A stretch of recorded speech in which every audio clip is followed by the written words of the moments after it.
Hello guys, welcome back to my channel. This is pasta. Now I'm going to make pasta.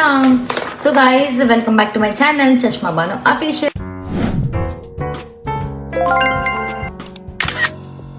అందరిలో నేనైతే చాలా బాగున్నాను. So ఈరోజు vlog అయితే సింపుల్గా ఈజీగా 5 minutesలో ఇంట్లోనే పాస్తా ఎలా చేసుకోవాలనేది చూపిస్తాను. సో మీరైతే రీల్ని గైజ్ ఈ వ్లాగ్ని అస్సలు స్కిప్ చేయొద్దు, ఫుల్ వ్లాగ్ చూసేయండి. చాలా సింపుల్గా ఉంటుంది. చాలామంది నా సైడ్ నుంచి కుకింగ్ వీడియోస్ ఎక్స్పెక్ట్ చేస్తున్నారు కాబట్టి ఐమ్ మేకింగ్ దిస్ వీడియో అనమాట. So it's very simple and very easy అనమాట. ఫస్ట్ మీ దగ్గర పాస్తా ఉండాలి. నేనైతే ఈరోజు చికెన్ పాస్తా చేస్తున్నాను. సో నా ఛానల్ ఇప్పటిదాకా ఎవరైనా సబ్స్క్రైబ్ చేయకపోతే వెంటనే వెళ్ళి సబ్స్క్రైబ్ అయితే చేసేసేయండి. సో ద మెయిన్ థింగ్ ఏంటంటే నేను ఇక్కడ వాల్కి ఐఫోన్ పెట్టున్నాను అనమాట. అది సిలికాన్ పౌచ్ పెట్టినాను, ఎక్కడ పడిపోద్దా అని భయం వేస్తున్నాను. ఓకే, ఇది పక్కన పెట్టేస్తే మ్యాటర్ ఏంటంటే వెళ్ళి నా ఛానల్ని సబ్స్క్రైబ్ చేసేసుకోండి. ద మెయిన్ ప్రాసెస్ ఏంటంటే మనకి పాస్తా ఇప్పుడు మేకింగ్ చూసేద్దాం. ప్రాసెస్ ఏంటి అనేది సింపుల్గా ఉంటుంది, చాలా ఈజీగా ఉంటుంది, చాలా టేస్టీగా ఉంటుంది అనమాట. మీరు ప్రతి ఒక్కరూ రెసిపీస్ ట్రై చేసి నాకు ఇన్స్టాగ్రామ్ షేక్ నా ఇన్స్టాగ్రామ్ ఐడి అనమాట. మీరు నా ప్రొఫైల్లో నాకు మెసేజ్ ఎల్సి వీడియోలో ట్యాగ్ చేయండి. నేను డెఫినెట్లీ స్టోరీ పెట్టి మీకు మెన్షన్ అనేది ఇస్తానమాట. సో ఇంకా లేట్ చేయకుండా welcome in to the process. పాస్తాని అయితే బాయిల్ చేసుకోవాలి. చూడండి, నేనైతే పాస్తాలో సాల్ట్ అండ్ కొంచెం ఆయిల్ వేసాను అనమాట. ఆయిల్ వేసి బాయిల్ చేస్తాను.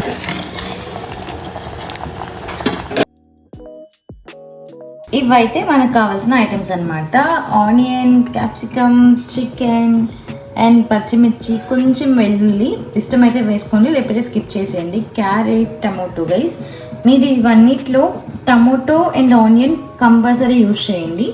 అండ్ ఇవన్నీ లేకపోయినా ఓకే అనమాట. టేస్ట్ అయితే చాలా బాగుంటుంది ఇవన్నీ వేసుకుంటే. చాలా క్రంచీగా ఉంటుంది అనమాట. సో ఇంకా మేకింగ్ ప్రాసెస్లోకి అయితే వెళ్ళిపోదాం. చలో, ప్రాసెస్ అయితే సింపుల్గా చెప్పేస్తాను. పాన్ పెట్టుకొని ఆయిల్ వేసుకొని దాంట్లో మనం కట్ చేసుకున్న ఇంగ్రీడియంట్స్ అన్నీ 1 by 1 వేసుకోవాలన్నమాట. కొంచెం సాల్టీగా చేసుకుంటే చాలు, క్రంచీగా వస్తుంది. ఇప్పుడే మనకి ఈ స్టేజ్లోనే సాల్ట్ యాడ్ చేసేయాలి. నెక్స్ట్ చికెన్ యాడ్ చేయాలి. తర్వాత బాగా రోస్ట్ చేసిన తర్వాత టమాటో యాడ్ చేయండి గైస్. అప్పుడు ఏంటంటే బాగా స్మాష్ అయిపోతాయి, వెజ్జీస్ అన్నీ స్మాష్ అయిపోతాయి. మెయిన్ మనకి టమాటో స్మాష్ అవ్వాలి. ఆ తర్వాత పసుపు, సాల్ట్ అండ్ కొంచెం గరం మసాలా వేసుకోండి. ఎనఫ్, ఇంకేం మసాలాస్ యూజ్ చేయొద్దు. చాలా బాగుంటుంది టేస్ట్ అయితే.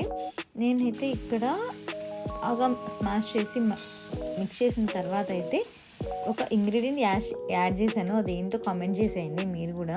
ద మెయిన్ ఐటమ్ పాస్తా అనమాట. పాస్తానే ఎలా బాయిల్ చేసుకున్నానో చూపించాను కదా. మ్యాగీ మసాలా మెయిన్ దీంట్లో. కొంచెం టమోటో సాస్ అండ్ కొంచెం సోయా వేసుకోండి. చాలా బాగుంటుంది. డామ్ షూర్ నన్ను నమ్మి మీరు ట్రై చేయండి. చాలా బాగుంటుంది. చాలా సింపుల్ అండ్ ఈజీగా చేసుకోవచ్చు ఇంట్లోనే. మీరందరూ ట్రై చేసి నాకైతే కామెంట్ చేసేయండి గాయస్.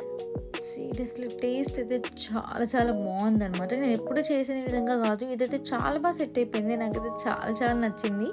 మీరు కూడా ట్రై చేసి కామెంట్ సెక్షన్లో కామెంట్ అయితే చేసేయండి guys. Do follow for more videos. ఇంకా ఏం రెసిపీ కావాలో నాకైతే కామెంట్ చేసేయండి. Bye bye.